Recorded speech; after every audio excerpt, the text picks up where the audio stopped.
Il est à peine 5 heures du matin, au marché Mamie Fêtée de Yopougon. Il faut faire sortir les plats. Les plats sont dedans, il faut sortir les plats. Comme à l'accoutumée, Dominique et Marc, son frère jumeau, s'affairent déjà sur l'étal de leur mère, partie à Adjamé depuis 3 heures du matin. C'est notre maman, donc il faut qu'on l'aide. Donc les matins, on vient, on balaye. Mon frère balaye, il fait sortir les caisses pour placer. Il fait sortir les plats, on lave. On fait déplacer, laver les plats, essuyer pour bien placer les condiments. C'est grâce à ce marché-là qu'elle s'occupe de nous. Elle paye la maison, c'est elle qui paye la maison. Elle paye le courant, elle paye l'eau, tout, l'école, tout ce qui s'occupe. La mise en place à peine achevée, Méliane arrive avec les provisions du jour. Ça va? Oh, bonjour, on est arrivé. Merci. Des tomates, de la pomme de terre et des oignons que les garçons disposent dans les plateaux. Un rituel bien rodé pour cette famille monoparentale. Papa, oignon là, il faut placer l'oignon là, il faut laisser aubergine. Il faut faire sortir l'oignon là rapidement. Placer moitié et puis le reste là, il va faire. Il ne faudrait pas que vous n'ayez pas déjà en retard. Il y a 8 ans, l'ex-mari de Méliane voit sa situation professionnelle s'améliorer.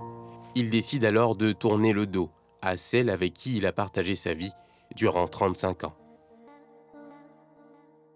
Monsieur faisait ses affaires, il voyait maintenant que la vie était bien belle là.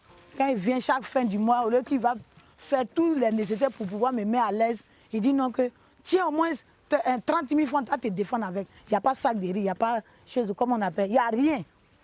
Donc, je suis obligé de prendre dans mes condiments pour préparer. C'est dans ça, il allait voir le locataire, le propriétaire de la maison. Avant, j'ai décoré la femme et puis elle ne veut rien faire. Je veux que on va s'entendre. Moi, je vais quitter la maison. Et puis, dans quitter la maison, vous allez prendre les huissiers. Là, à son absence, quand elle va quitter au marché, comme elle vient la nuit, elle ne va rien voir dedans. Vous allez la vider. Expulsée de la maison, Méliane est effondrée, mais pas résignée. Elle s'accroche à son commerce de légumes pour s'occuper des jumeaux qu'elle garde avec elle. Je suis leur mère, je suis leur père, je suis leur tout. J'ai vu de ça avec eux, parce que je n'ai pas de soutien. Sans ça, je ne peux pas. Même si étant malade, je fais avec. Jour férié, tous les jours, je suis au marché. Je me défends pour les mettre à l'aise. Parce que si je ne fais pas ça, ils vont avoir les arrière-pensées. Méliane travaille plus de 16 heures par jour pour assurer le loyer, payer les factures et la scolarité de ses 2 enfants en classe de terminale. Il me concentre, c'est à cause de ma maman. Je veux qu'un jour, maman soit fière de moi, qu'il puisse travailler, qu'il enlève où est-ce tout actuellement. Parce que demain que je la vois, elle me fait pitié. Pas être désespéré pour penser, parce que tu vas penser, la pensée va te ronger, ça va te tuer. Donc, il faut prendre courage. C'est comme ça, c'est le courage toujours que j'ai pris jusqu'à ce stade-là. Sinon, je pouvais croiser les bras pour dire non, que je vais attendre la mère de quelqu'un d'autre pour pouvoir avancer mes enfants.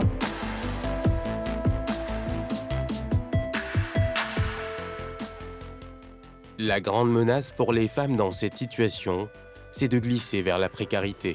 Porte tes chaussures rapidement, ça va rien faire ça. Les épreuves sont le quotidien des mères seules. Ce matin, Anna Renée prépare sa fille pour l'école. C'est dans ce studio qu'elle vit avec ses 2 enfants de 4 et 11 ans. Sans emploi, autant le dire, chez Anna Renée, à chaque jour suffit sa peine.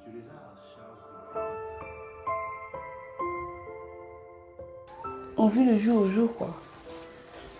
C'est-à-dire ici, aujourd'hui, on a eu 5 francs. On en profite. Ici, on n'a pas aussi. Je suis obligée d'aller commander. Actuellement, on fait tout. Le gaz est fini. Donc, ce matin qu'il s'est réveillé, maman, je faim. Je lui ai dit, dors un peu. C'était vers 5h30 par là. Il lui a dit, dors un peu. On va réfléchir à ça. La situation financière de la jeune femme est très fragile et accentuée par sa précarité. Ici, même les questions médicales sont traitées avec les moyens du bord. Dépêche-toi, tu prends ton sac rapidement, on partit en retard. Pas la même, quand tu fais tes trucs là, mais c'est pas bien. Ça, c'est pas le médicament là. Tu n'as pas bu. Ok, à ton retour de quand tu vas. Ça c'est quoi? Qu'est-ce que c'est? C'est un médicament indigène. Comme quoi? Anébi. C'est ma grande soeur qui m'a envoyé ça. C'est comme ça que vous voulez soigner? Souvent, quand j'en ai, j'associe aussi pour la pharmacie et autres. Mais quand j'en ai pas, c'est à ça que je me réfère. Une implacable réalité à laquelle sont habitués ces enfants.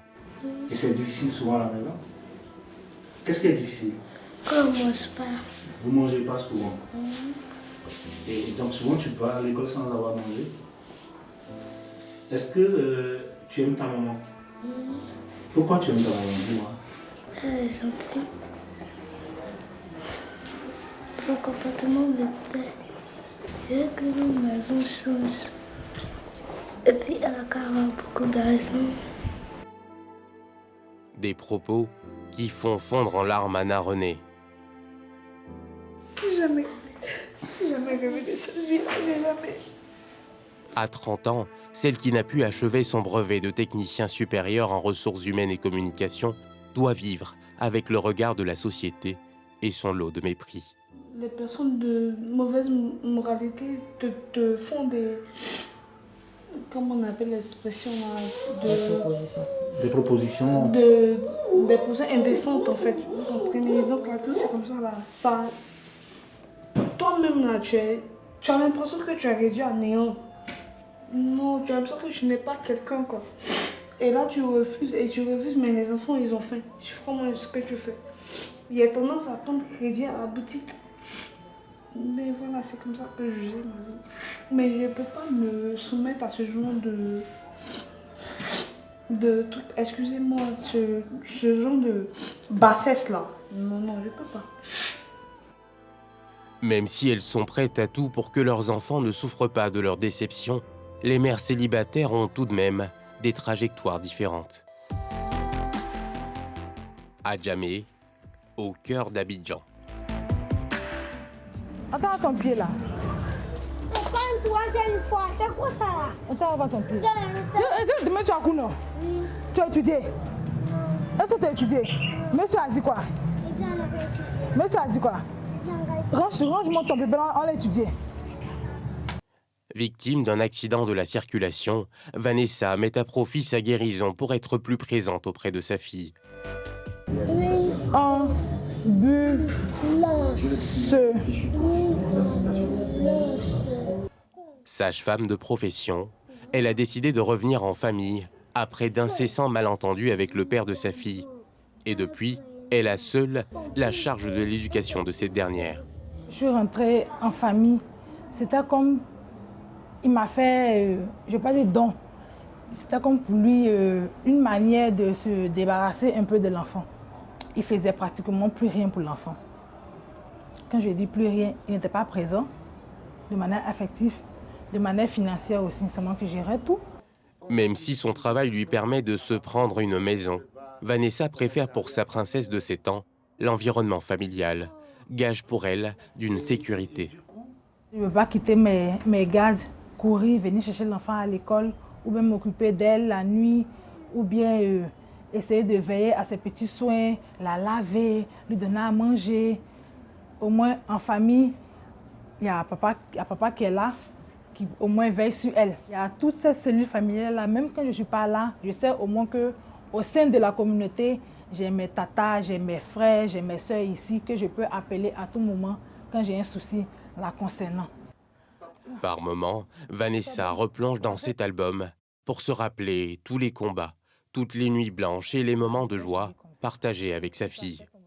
Quand je m'assois, je dis waouh, j'ai vraiment lutté. Tu as vraiment lutté, mais tu peux faire mieux. Parce que tu te dois de donner à ta fille ce que tu n'as pas reçu. Tu te dois d'être un modèle pour elle. Tu te dois de faire d'elle quelqu'un de responsable demain. Et le challenge serait pour toi qu'elle réussisse pour que son père dise un jour, si je savais. j'aurais été un peu plus présent dans sa vie. Mère célibataire, un travail à plein temps. Après ses longues journées au marché, Méliane trouve la force de cuisiner pour ses garçons. Ce soir, c'est un petit plat simple, rapide, pour que je puisse me reposer juste pour quelques heures. Ce combat, de tous les instants, Méliane le consacre à l'avenir de ses enfants, au point d'avoir abandonné tous les plaisirs de la vie. Je n'ai pas le temps. C'est mes enfants seulement. Je veux qu'ils avancent. Le peu que je gagne, je préfère dépenser sur eux que de m'entretenir. Je fais avec. De la 5e jusqu'à aujourd'hui, en tout cas, je suis fière de faire les dépenses. Ça me dit rien. Je sais que je suis en train de s'aimer. Dans l'avenir, je vais récolter parce que présentement, ils sont en terminale. Donc, je suis fière de ce que le parcours que moi j'ai parcouru, je suis fière de ça.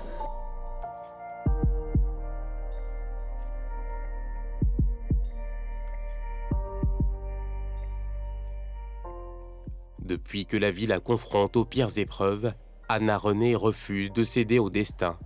Ce matin, elle se rend au siège de l'ONG Ajad, dans la commune de Songon. Bonjour maman, bonjour les soeurs. Anna, comment tu vas? Ça va, maman? Eliane, ça va? Elle vient rechercher ici un certain réconfort, de l'assurance et surtout une passerelle pour trouver du travail. L'urgence, franchement dit, c'est d'avoir du boulot. Afin de pouvoir m'occuper de mes enfants et essayer de montrer aussi à certaines personnes que ce n'est pas une fatalité d'être mère célibataire. En plus de recevoir Anna Renée, ce centre propose gracieusement des formations à une dizaine de mères célibataires. Le centre est organisé comme suite ici, c'est la couture, et de l'autre côté, la coiffure, et de l'autre côté, dans l'autre salle, la pâtisserie. Marie-Laure, la directrice du centre, connaît bien cette réalité. Elle, qui a été mère célibataire. En majorité, ce sont des filles mères qui n'ont pas assez de moyens pour s'occuper de leurs enfants. Et nous avons fait ces formations-là pour permettre à ces jeunes filles-là de pouvoir avoir une activité pour subvenir aux besoins de leurs enfants et à leurs besoins. Mieux, l'ONG offre une prise en charge médicale aux futures filles mères et recrée un environnement familial propice à une meilleure éducation. L'Ajad s'est organisé à créer ce qu'il appelle, ce que le président a appelé les familles Ajad.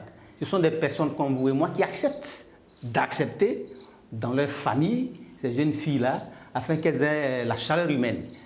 Donc elles restent là avec leur bébé pour que la maman de cette famille qui la reçoit puisse aider la mère à étayer son enfant. Ça, c'est un premier niveau.